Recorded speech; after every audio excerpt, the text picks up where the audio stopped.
वो कैसे हो भाई लोग। Welcome back to my channel Otaku Orbit. And आज मैं लेके आ चुका हूँ my dress up darling season 2 का एपिसोड 4 इन हिंदी।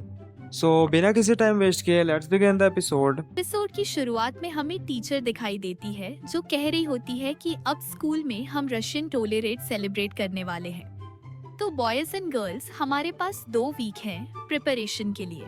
टीचर ये भी कहती है कि तैयारी में बॉयज मदद भी करेंगे। हाँ, ये काम करने के लिए एक सेट टाइम है।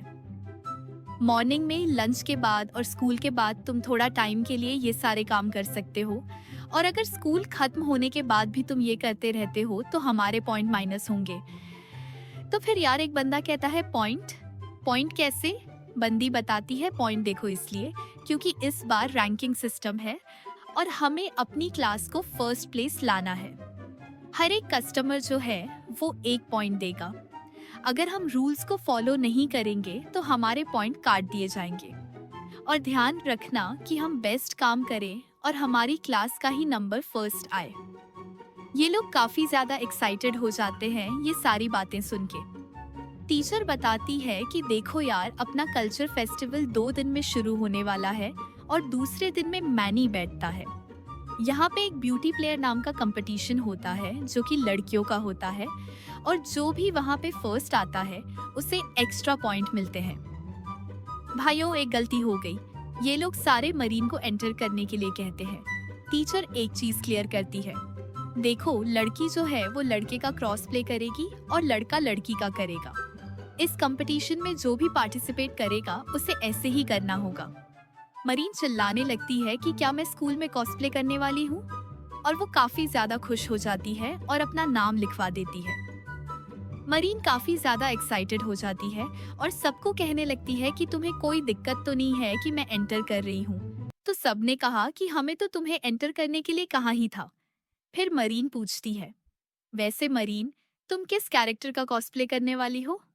तो मरीन सोचने लगती है कि अगर मैं एक बंदे का कॉस्प्ले कर रही हूँ तो मैं कुछ इस तरह का करूंगी। यार ये राय का नाम लेती है, एक कैरेक्टर है जो कि एनिमी का है। तुम स्क्रीन पे देख ही पा रहे हो। गोजू जो है वो चौंक जाता है क्योंकि ये नाम सुन के सारे लोग पागल हो जाते हैं। और गोजू सोचता है कि भाई ये बंदा इतना पॉपुलर है क्या? ये लोग काफी ज्यादा एक्साइटेड होते हैं। तो फिर एक बंदी मरीन से पूछती है कि हाँ मरीन, तुम कौन सी राय की यूनिफॉर्म पहनने वाली हो कॉस्प्ले करने के लिए? मरीन जो है वो एक सीन का नाम लेती है तो मुकामी चिल्लाता है और कहता है कि यार उस वाला सीन का कॉस्प्ले करने वाली हो तुम। हमें पास का सीन दिखाया जाता है जहाँ पे बंदा सीरियल देख रहा होता है और रो पड़ता है। फिर टीचर इसे काफी ज्यादा बातें बताती है और बेस्ट ऑफ लक कहती है। जब मरीन को सब चीयर अप कर रहे होते हैं तो मरीन चिल्ला के कहती है कि हाँ बिल्कुल गोजू गो, आप मेरे साथ हैं ना उस बंदे के आउटफिट बनाने में। तो सारे लोग चौंक जाते हैं और कहते हैं कि गोजू क्यों? तो मरीन बताती है कि देखो यार, गोजू ही मेरी सारी कॉस्प्ले आउटफिट्स बनाता है। फिर हमें एक सीन दिखाया जाता है जो काफी लंबा है, लेकिन मैं सच बता रही हूँ, मैं उसे एक्सप्लेन नहीं करने वाली। अगर तुम्हें चाहिए था कि वो एक्सप्लेन करूं तो तुम मुझे कमेंट में बता सकते हो। अभी मैं नहीं करने वाली। उस सीन को देखकर प्रेजेंट में गोजू रो पड़ता है। मरीन अपने गोजू से कहती है कि अच्छा तो तुमने वो एनीमे देख लिया, तुम्हें पता चला ना कि राय की इतनी फैन फॉलोइंग क्यों है? मरीन बताती है कि उस एनीमे में 2 कैरेक्टर्स होते हैं और उनकी बार बार तारीफ की जाती है। फिर वापस से ये लोग एक और एनीमे सीन की बात करने लगते हैं और वो हमें दिखाया जाता है। उसमें एक लड़की होती है जो अपने बंदे और बंदी को बचा रही होती है। ये लड़की राय की काफी ज्यादा तारीफ करती है। देखो, मेन कहानी से राय और भाई का कोई लेना देना नहीं है। मैं ठीक से एक्सप्लेन नहीं कर रही उस स्टोरी को, लेकिन इतना समझ लो कि यह राय की बहुत ज्यादा तारीफ करती है और कुरुमी को बचाती है। कुरुमी अब राय की गर्लफ्रेंड है, मतलब नॉट गर्लफ्रेंड क्योंकि दोनों ही लड़कियां हैं, लेकिन राय लड़के का क्रॉस प्ले करता है उस एनीमे में। हम प्रेजेंट में आ जाते हैं फाइनली, और फिर गोजू के हाथ में हमें एक ब्लूप्रिंट दिखता है। गोजू सोच रहा होता है कि इस बार सूट कैसे बनेगा, राय की हेयर स्टाइल कैसे लगाएंगे, उनकी आंख और बाकी स्पेशल डिटेल्स कैसे करेंगे। वो मरीन को बताता है कि तुम्हारे मेकअप के लिए मुझे एंड्रोजेनस टाइप का मेकअप ज्यादा पसंद है। वो तुम्हारे फेस को स्लिम बनाएगा और एक बेस्ट शेप देगा। तुम्हारी आईब्रोज को थोड़ा मोटा बनाएगा लेकिन ओवरबोर्ड नहीं करेगा। फिर मरीन कहती है कि देखो, हम रोज तो लगाएंगे ही क्योंकि वो परफेक्ट मिलता है और हम फ्लावर शॉप से लाएंगे। गोजू कहता है कि तुम जिस फ्लावर की बात कर रही हो वो काफी महंगा आता है। एक पीस 1000 येन का आता है। तो गोजू कहता है तभी हम 100 येन वाला फूल यूज करेंगे और उस पर कलर कर देंगे। फिर मरीन कहती है कि वैसे हाँ, तुम्हें पता है ना गोजू कि राय काफी लंबे हैं, तो मुझे भी लंबा दिखना पड़ेगा। तभी मैं हाई हील्स वाले शूज पहनने वाली हूँ। वापस गोजू राय के बारे में बताने लगता है। बाय द वे, राय लड़की है लेकिन लड़के का कॉस्प्ले करता है उस एनीमे में। उसमें भी कॉस्प्ले के अंदर कॉस्प्ले। गोजू बताता है कि वो बंदी काफी प्यारी है और बहुत डिसेंट है।